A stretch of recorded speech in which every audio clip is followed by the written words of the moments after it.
70s.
lautan tenang tiada gelombang. Beta berlayar ke tanah seberang. Pasir berkilau putih, indah terbentang, dan ulu balang, permaisuri dan dayang-dayang. Berlayarnya kita dengan hati yang girang. Bahtera kita dihambat taufan. Mengapakah berlakunya demikian? Segala kelengkapan diumban, segala orang ketakutan. Apabila segala muatannya diumban, tiada satu yang ketinggalan. Katanya, kapal kita akan tenggelam. Mahkota beta mesti dibuang. Berat hati beta. Dibuangnya mahkota pusaka. Barulah taufan menjadi reda.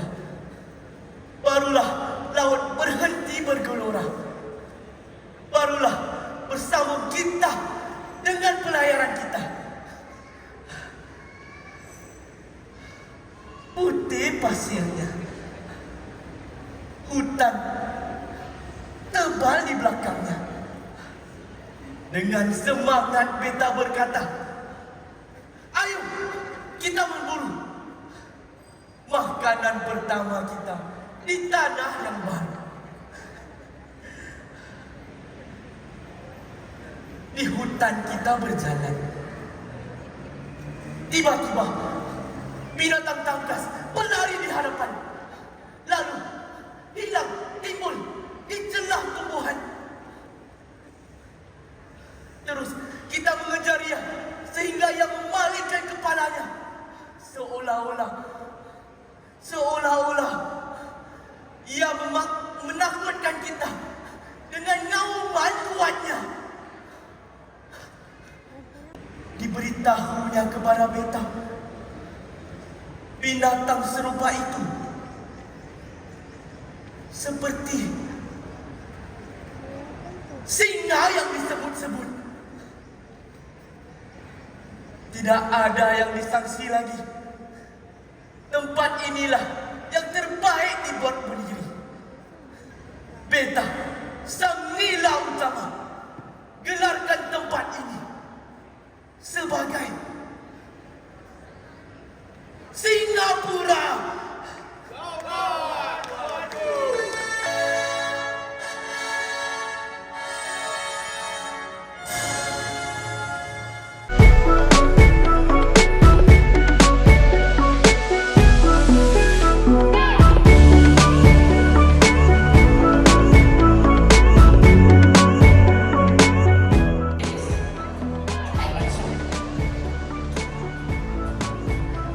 Tancap di kepala sendiri. Bagaimana kita mengukur baju dan nampakkan penampilan Raja Kedua, Raja Ketiga, Raja Keempat dan juga Raja Kelima Singapura. Dimulakan dengan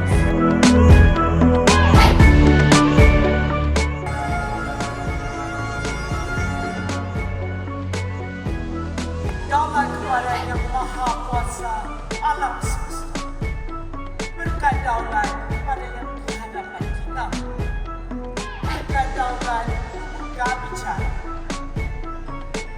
Kita adalah anak sulung kepada Raja Sang Nila Utama. Apabila Sang Nila Utama makan, kita menaiki takhta kerajaan Singapura, maka Paduka Sri Wikramawira adalah Raja Kedua Kerajaan Singapura. Kerana nama itulah ramai musuh negara memperkecilkan kita. Walhal nama itu diberi kerana ayahanda beta Sang Nila Utama adalah raja yang sangat besar. Pertama, tentera laut dari kerajaan Siam Berlayar ke Singapura dan menyerang kita. Fikirkan kita lemah? Tidak. Askar Singapura sedikit pun tidak rebah. Apabila mereka melihat kapal-kapal Cina masuk di pelabuhan kita, mereka pun lari. Kedua, sepupu beta, Raja Hayam Wuruk dari kerajaan Majapahit. Pikirnya kita penakut agaknya. Disuruhnya Singapura tunduk kepada Raja Majapahit. Tidak sekali akan kita tunduk kepada mereka. Begini bacanya satu dua. Bayangkan 7. Mana mungkin kayu yang diiris begitu halus tetapi tidak putus. Agak memotong dan mencukur rambut budak itu sehingga licin. Kemudian beta hantar rambut itu dengan meliumnya kepada kerajaan Majapahit. Beta menghantarkan pesan, lihatlah pandainya orang Singapura. Licin kepala budak itu. Jangan garis pun tiada. Belum mereka sampai ke Singapura, tentera laut Singapura sudah bersedia untuk berhadap di muara Sungai Kalang. Kita bertentang. Akhirnya, selepas 3 hari dan 3 malam, tentera laut Majapahit, ya, Majapahit yang masyhur itu menyerah dan pulang kembali ke kerajaan Majapahit membawa kekalahannya. Begitu kuatnya askar Singapura. Diserang askar Siam, diserang Majapahit, pulang mereka membawa kekalahan.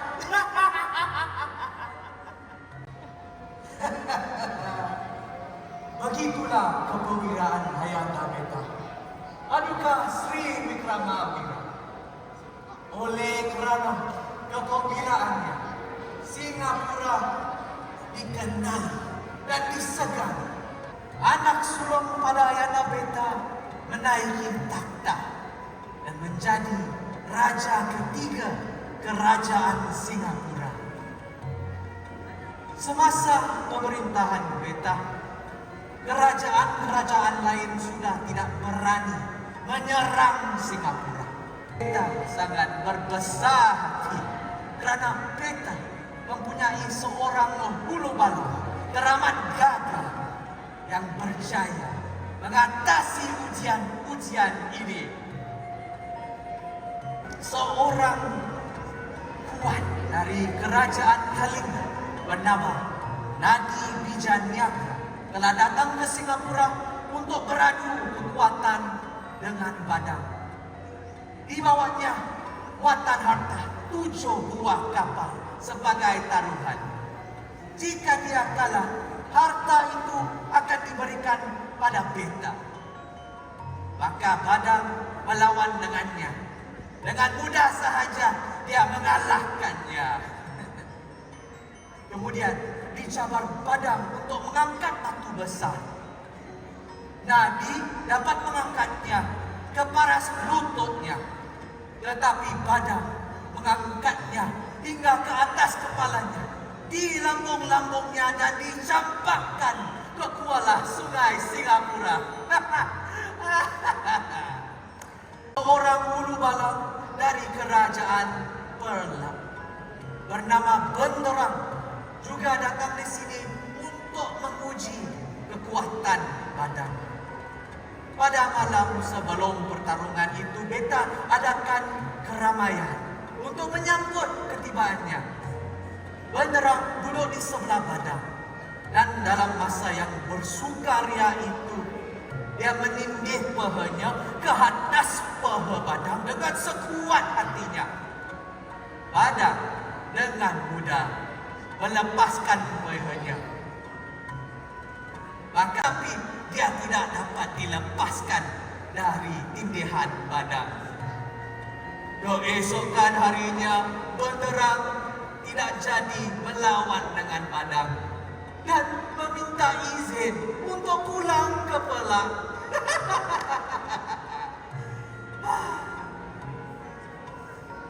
Begitulah kuatnya orang-orang Singapura. Ayah anda, Sri Wikramawira, Ninda Satila Utama, semoga kalian berbangga dengan kemegahan kerajaan Singapura. Daulat tuanku.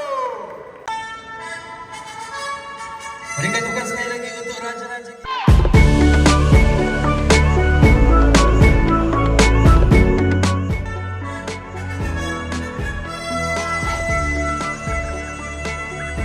Raja kita ni, dia cemen bagi kita sedang mencari. Memang raja betul. Itu dia. Ada ketiga dia simple. Itu dah. Itu dia namanya.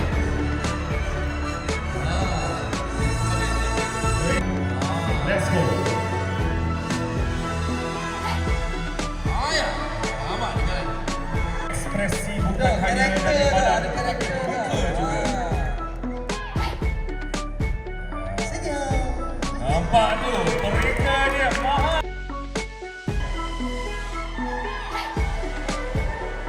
And the designer is a non-Malay individual. Give her a round of applause. And our last kid. And this is it. The future. Design himself. Pertama, berikan tepukan yang gemuruh untuk permaisuri yang pertama. Sesalsa. Permaisuri Elsa.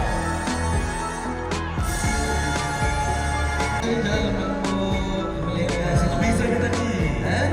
Kalau raja tadi nampak tak? Atas. Nampak. Yang permaisuri. Apa? Nah itu dia. Mewah. Dipersilakan.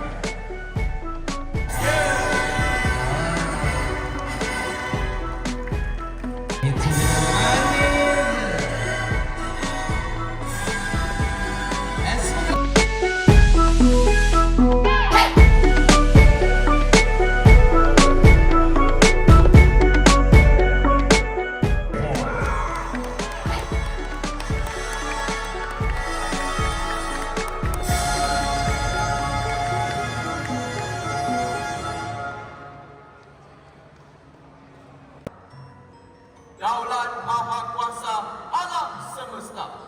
Pada hal beta, Damia Raja Paduka Sri Maharaja duduk di atas gajah beta. Tentera kita kalah dengan ikan todak. Ikan sampai koyak baju beta. Nasib baik ada akal budak itu. Dia menyarankan kepada beta dan para menteri agar berkubu dengan batang pisang. Maka tertusuklah dengan batang pisang itu.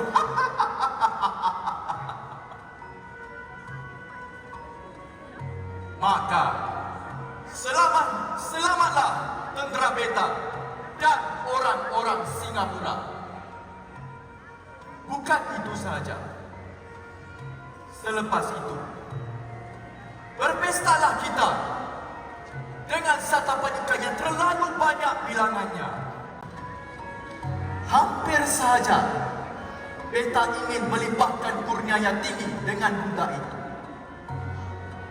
Tetapi seorang daripada menteri beta menyarankan agar budak itu dihukum bunuh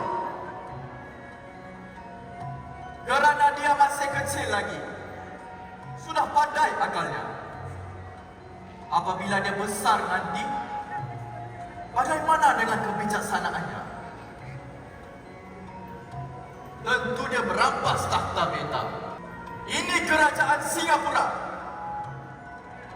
Kerajaan Datuk Moyang Beta.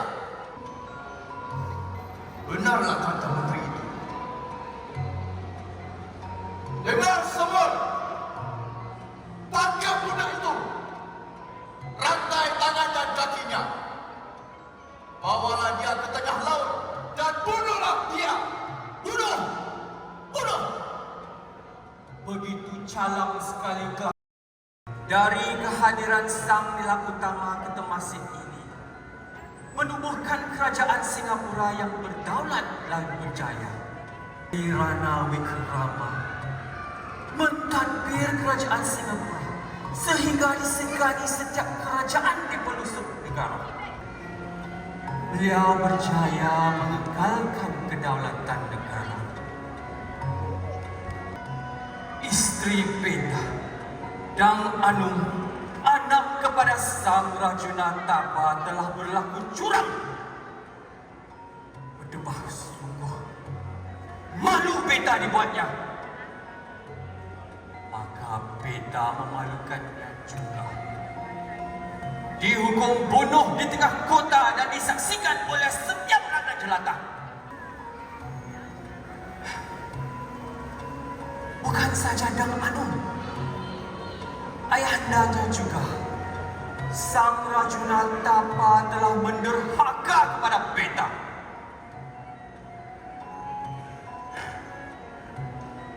Atas sifat dendamnya, Sang Rajuna Tapa telah menghantar utusan kepada kerajaan Majapahit dan menasihatkan mereka supaya menyerang Singapura. Sudah tentu kerajaan Majapahit bergembira kerana berpuluh tahun dahulu mereka kalah di tangan Paduka Wirasri Wickrama. 400 jong besar bersama kapal-kapal kecil yang tidak terbilang banyaknya, bersama 200,000 askar Majapahit masuk menyerang kota Singapura. Seperti dahulu, kota Singapura tidak pernah tumbang sekalipun. Sehingga si pembelot itu, Sang Rajuna Tapa sendiri yang membuka pintu kota. Maka askar-askar Majapahit masuk ke dalam kota dan berperanglah kita.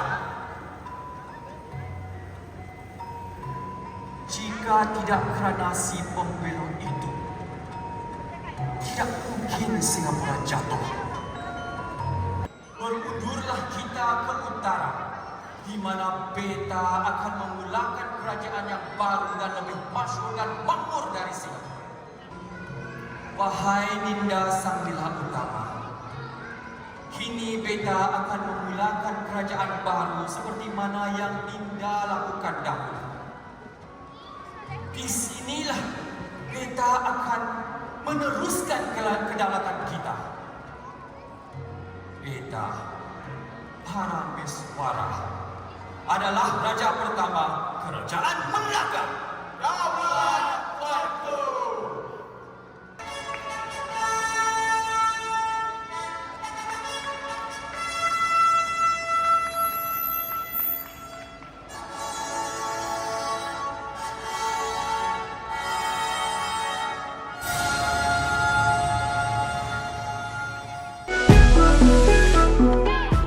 Undangan ini